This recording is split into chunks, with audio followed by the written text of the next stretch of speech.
Gate so ತಮ್ಮ ದೇಶದಿಂದ ಅವರು ಜಾರಿ. ಸೊ ಈಗ ಅವ್ರಿಗೆ ಬೇಕಾದವ್ರಿಗೆ ಮಾತ್ರ ಬಿಡ್ತಾರೆ. ಈಗ ರೈತರಿಗೆ ರಿಸ್ಟ್ರಿಕ್ಟ್ ಮಾಡ್ತಾರೆ. ಈಗ ರೈತರಿಗಿನ ಈ ದೇಶದಲ್ಲಿ ಕಾನೂನು ಅದ್ರ ಬಗ್ಗೆ ನಾವು ಮಾತಾಡ್ತೀವಿ. ಸೊ ಹಾಗಾಗಿ ಇದು ಕಿರ್ಲಸ್ಕರ್ದು ಒಂದು ಇನ್ನೊಂದು ಅದನ್ನು ಅದು ಪ್ರೇಯರ್ ಪರ್ಮಿಷನ್ ತಗೊಂಡು ಮಿನರಲ್ ಕನ್ಸರ್ವೇಷನ್ ಇದ್ರ ಪ್ರಕಾರ ರೂಲ್ಸ್ ಪ್ರಕಾರ ಈಗ ಯಾವುದೇ ಇದರಲ್ಲಿ ಅನ್ನೋದು ನೋಟಿಫೈ ಆಗ ಈಗ ಸ್ಟೇಟ್ ಗೌರ್ಮೆಂಟಿಂದ ರೆವಿನ್ಯೂ ಲ್ಯಾಂಡ್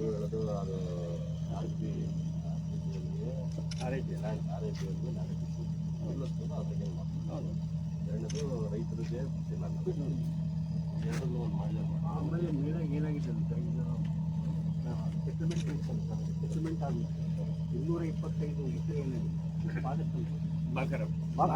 ಅದು ಇಶ್ಯೂ ಇದೆ. ಈಗ ಲ್ಯಾಂಡ್ ಅಕ್ವಿಷನ್ ಆದಮೇಲೆ ಸರ್ವೆ ಸೆಟಲ್ಮೆಂಟ್ ಟೈಮಲ್ಲಿ ಖರಾಬ್ ಅದು ಸರ್ಕಾರ ಅಂತ ಆಗ್ಬಿಟ್ಟಿದೆ ಸರ್. ಸೊ ಸರ್ಕಾರ ಅಂತ ಆದ್ಮೇಲೆ ಮತ್ತೆ ಈಗ ಇವ್ರು BMM ಹೆಂಗೆ ಬರ್ತದೆ, ಕಿರ್ಲೋಸ್ಕರ್ ಹೆಂಗೆ ಬರ್ತದೆ. ಆಮೇಲೆ ಸರ್ BMMನವರು ಕಿರ್ಲೋಸ್ಕರ್ಗೆ ಟ್ರಾನ್ಸ್ಪೋರ್ಟೇಷನ್ ಮಾಡೋಕ್ಕೆ ಎಲ್ಲಿ ಸಾರ್ವಜನಿಕ ಅವ್ರಿಗೆ ಅಗ್ರಿಮೆಂಟ್ ಕೊಡೋಕ್ಕೆ ಎಲ್ಲಿದೆ, ರೈಟ್ಸ್ ಎಲ್ಲಿದೆ ಅಂದರೆ whether they are legal agreement ಅದು ನಾವು ನೋಡಬೇಕು. ಈಗ ಯಾರು ಬೇಕು ಅವ್ರಿಗೆ ಹಂಗೆ ಅಗ್ರಿಮೆಂಟ್ ಕೊಡೋದು ಹೆಂಗೆ. So it is also violation. ಆಮೇಲೆ ಲ್ಯಾಂಡ್ ರೆವೆನ್ಯೂ, ಲ್ಯಾಂಡ್ ರಿಫಾರ್ಮೆಂಟು ಎಲ್ಲದೂ ವೈಲೇಷನ್ ಆಗ್ತಾ ಇದೆ.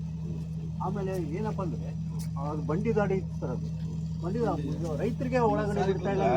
ಎರಡು ವಿಚಾರ ಇದ್ರಿಗೆ ಲ್ಯಾಂಡ್ ಅಕ್ವಿಷನ್ ವಿಚಾರದಾಗ ಎರಡು. ಒಂದು land acquisition officer land acquisition ಮಾಡಿ ಅದಾದಮೇಲೆ ಸರ್ವೆ ಸೆಟಲ್ಮೆಂಟ್ ಆಫೀಸರ್ ಏನು ಮಾಡಿದ್ರು ಈಗ ಅವರು